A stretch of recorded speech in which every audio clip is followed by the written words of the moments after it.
Hi guys, welcome to our another new video. So today I'm gonna share a chicken pot pie recipe, but with a twist. I mean, why stick to the same thing when you can try something new, right? Today's recipe is individual basil chicken pot pie. We are giving the traditional chicken pot pie a nation touch to it. I promise, it's gonna be good. Okay, let's do the prepping first and have it out of our way.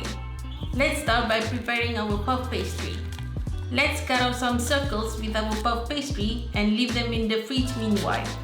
I'm using 6-inch bowls that can hold around 1 2/3 cup of liquid.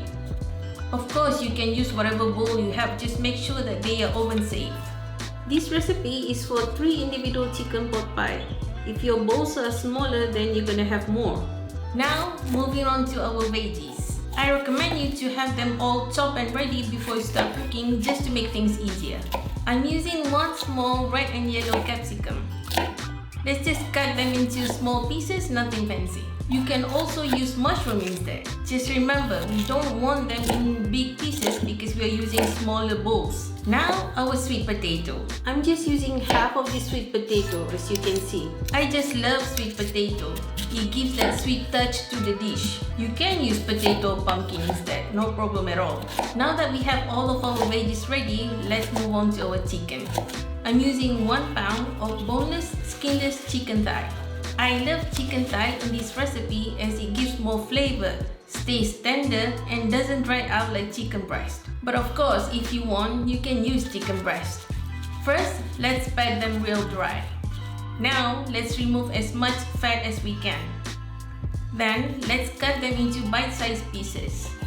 Don't cut them too small because they will shrink a bit when you cook them. Now, it's time to season them with salt and black pepper. Just mix everything well and let's get cooking. First order of everything, let's preheat the oven at 400 Fahrenheit or 200 Celsius. Heat some oil on medium-high heat. Once you see the pot is smoking hot, then add in your chicken pieces. Don't overcrowd the pot. Don't touch them for a few minutes. Let the pot do its thing. Now just flip them and continue cooking for another 1 or 2 minutes. Remove from the pot and set aside while we continue. Lower heat to medium. Add 1 tablespoon of green curry paste together with a splash of coconut milk. The coconut milk will prevent the paste from getting burnt. Cook for a minute or 2. Okay, now let's talk about the green curry paste for a bit. I'm using a strong paste, so just a bit is enough. If yours is quite mild, then add a bit more. Adjust to your liking. Okay, now we can add the chicken back to the pot together with its juice. That's all flavor, so don't throw it. Also add in all of our chopped veggies. Now add in 1 cup of coconut milk and mix everything well. Let's not forget our kaffir lime leaves. I think 5 is good enough. They give this subtle limey touch to the dish that's amazing. But if you don't have it, just grate 1 lime zest when everything is cooked. Add in 1 tablespoon fish sauce. But if you don't have it, just use 1 tablespoon of less salt soy sauce, half tablespoon coconut sugar. Any sugar will do. Bring everything to a simmer and cook for 5 minutes until the sweet potato is tender.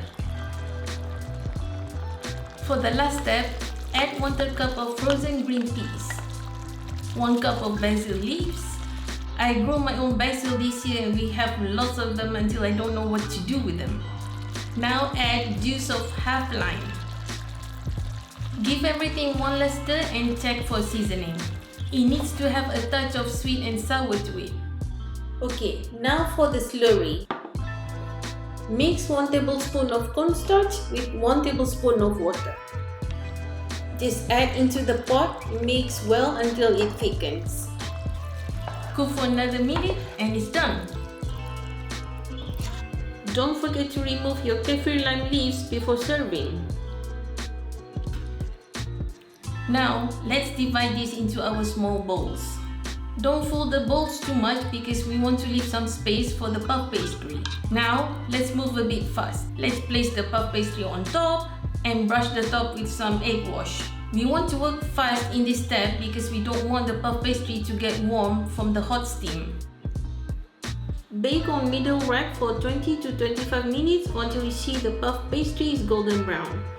Carefully remove the balls from the oven. Sprinkle with some more basil leaves and serve immediately. Making it individual makes it easy to serve while still preserving the beautiful look of a chicken pot pie. It's creamy, delicious. The chicken is just juicy and tender. Everything that you will want in this coming cold weather. Give it a try and let me know what you think. Muchísimas gracias a mi amiga Roxy por este vestido mexicano tan hermoso.